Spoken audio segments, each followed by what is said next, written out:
Defense about to get us a score right here this season. There you go.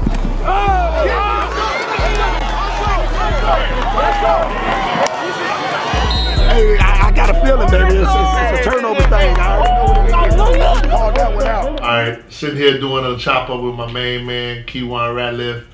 Coach Rat, you know, we've been rocking with you for a long time. Explain, do me a favor, because a lot of people know you, but just in case they aren't, tell them your name, tell them, you know, some of your compliments, and then we'll go from there. Keywan Ratliff, played at the University of Florida, corner, punt return, wide receiver, athlete, drafted Cincinnati Bengals, played there, played with the Colts, played with the Steelers, now I'm do 707 in Central Florida. You left out one important part. You know, where are you from? Youngstown, Ohio. Coaching. I've known you for a long time. I watch you coach the kids. They all love you. Tell people what your philosophy is as far as coaching. My philosophy as a coach is to always remember the main thing, that it's about the kids, about the player. So if you always remember that, then now your coaching style will be tailored to each kid. So I'm not a coach that's stuck in my ways that you got to do it this way, you got to play this way, you got to break this way, you got to look this way. If a kid is better at doing it this way, then, you know, I feel like you should coach him up to do it better, you know, that way. If a kid does it better a way that you might not like, you know, if it's in your best interest to coach him up in the way that he does it, and it brings a better aspect to your team, and I feel like that's the way you should go. So I'm a coach that always believes in keep it about the players, keep the players first, and everything else will happen.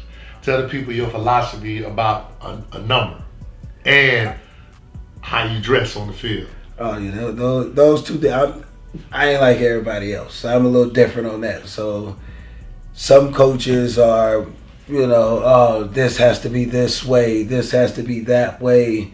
Me, nah, your number, certain guys getting single digits. Like you ain't putting on no single digit on my team if you ain't playing. It's just that simple. Like, you know, I like guys that want to look unique. I don't want to look uniform. I'm not a guy that player 1 and player 53 gonna look the same. Guy that's on the bench might not get in the game at all, but his uniform gonna be right. He gonna look good. You know, he gonna look good in the pictures. You know, so I'm about to look. Hey, you look good, feel good, play good, get paid good. How do you deal with the difficult kids? Because, you know, you coach a lot of different kids. You have the quiet kid like your son, the difficult kid like my son, and the guys in the middle. Explain how you dealt with all of them. I mean, football is just like everything else in the world. Like, every job you go to, you're going to have different people. You're going to have different personalities. You're going to have different characters.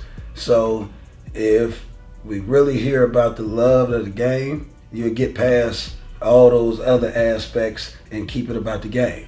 So some kids, you know, they act out. But if they still, in the root of that child, he still has the love of the game, then that's a kid you still want to work with. So you got to get around that. So some kids, like me, myself, some kids I know I can yell at.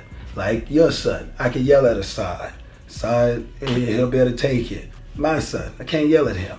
So it's two different ways you coach them. So just like there's 2 different, 3, 4, multiple ways you coach them, there's going to be multiple players. So with those multiple players, you got to be able to adjust and, like I said, adapt as a coach.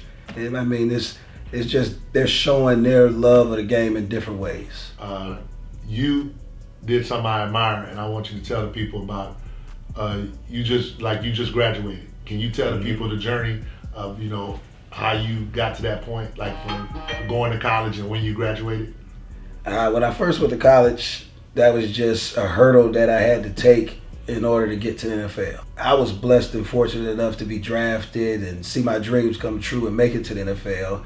And fortunately, at that time, I didn't need that degree as much. So I wasn't thinking about the end game at that time. All I was thinking about was the main prize that I thought, which was the NFL. So, but as I started getting older, as I started working with kids, I started preaching, oh, you know, don't let them take advantage of you. Don't don't go to school and be one of those guys that yada, yada, yada. And I started hearing it, and I started saying to myself, you know, I'm saying it to these kids, I'm preaching to them, they going to school, they getting their degrees, they doing everything I'm saying, but I wasn't doing what I was saying. So I decided, well, really, my wife decided.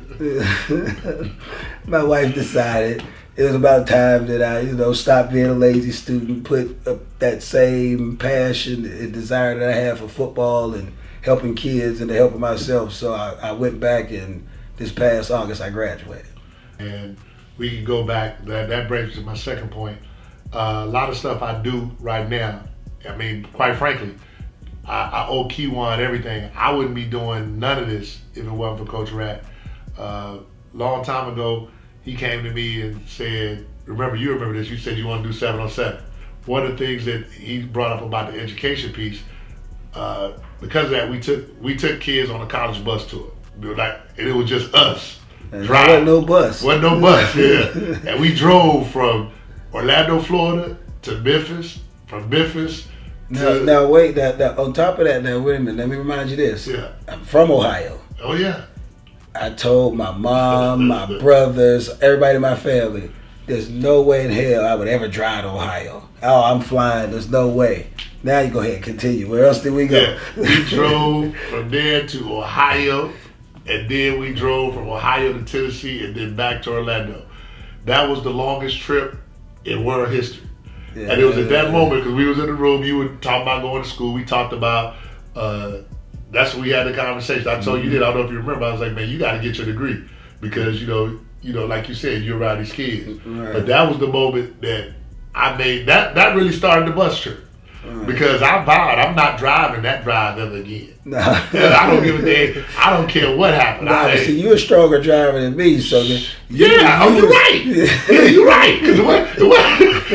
Hey, part of this drive, he might have drove from Ohio to Kentucky. That might have been it. I put my work in. That might have been it. But with that being said, we did all that.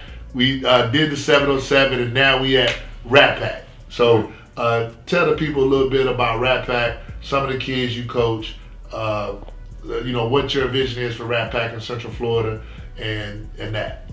Well, Rat Pack, you know, I include top recruits in Rat Pack. Yeah. So with Rat Pack, you know, I consider... But just explain to people the whole top recruits, and then, because some people don't know. Top recruits. That's how we got started. Was initially what you alluded to earlier about starting the 7-on-7 when I came to you, and we started the top recruits. And top recruits, year one, we came out, we had the Elite 11 quarterback winner, we had All-Americans, we won tournaments, very successful team, and really didn't know what we were doing in the 7-on-7 game. So top recruits was the beginning of it all, and we had kids like I said, Santi Woolard, Keanu Neal, Marcel Harris, Matt Milano, Blake McClain, AJ Coney, Jeff Bedette, JoJo Kim, Deontay Gaines, Garrett Johnson, Dominic Walker, Tony Stevens, I know I'm forgetting a bunch. Roman Tatum, Hassan Childs, Terrence Ross,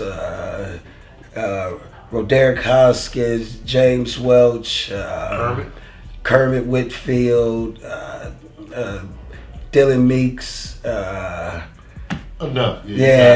You know, that's team one. Yeah. I'm sorry, I went down memory lane just then. My fault. That's the football in me. But so we started off with those guys, and you know that fire was lit in as far as 7-on-7 goes, and I mean I caught the bug, and from there it's just been year after year of the same caliber talent every year, and I mean I love it. And talk a little bit about Rat Pack and how because you know as well as I did, I never even wanted to name top recruits. I think Rat Pack was the best name for it because 7-on-7 is your passion. We've had a lot of guys that come in Central Florida that they in 7-on-7, but they gone next week or they gone next month. You've been doing it for the longest because it's what you love to do. So explain to the people about Rat Pack and your philosophy and all the stuff that that we do with Rat Pack.